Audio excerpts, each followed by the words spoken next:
അസ്സലാമു അലൈക്കും വറഹ്മത്തുള്ളാഹി വബറകാതുഹു. ബിസ്മില്ലാ അൽഹംദുലില്ലാഹി റബ്ബിൽ ആലമീൻ. മഹാനായ റസൂലുള്ളാഹി സ്വല്ലല്ലാഹു അലൈഹി വസല്ലമ പഠിപ്പിക്കുന്നു, ഇന്ന മിൻഹും മൻ തഅഖുദുൻ നാറു ഇലാ കഅബൈഹി.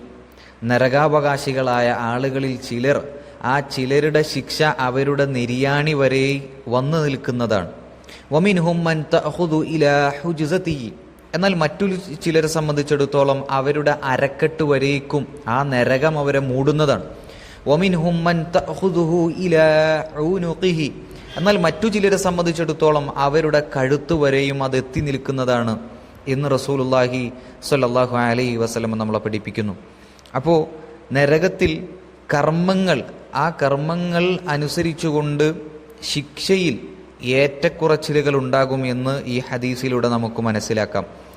അതുപോലെ തന്നെ ഈ ഹദീസിലൂടെ നാളെ പരലോകത്ത് നരകമുണ്ട്, ശിക്ഷയുണ്ട്, കഠിനമാണ്.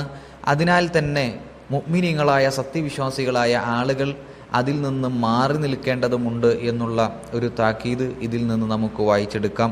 അള്ളാഹു നമ്മെ കാത്തുരക്ഷിക്കുമാറാകട്ടെ. അസ്സലാമു അലൈക്കും വറഹ്മത്തുള്ളാഹി വബറകാതുഹു.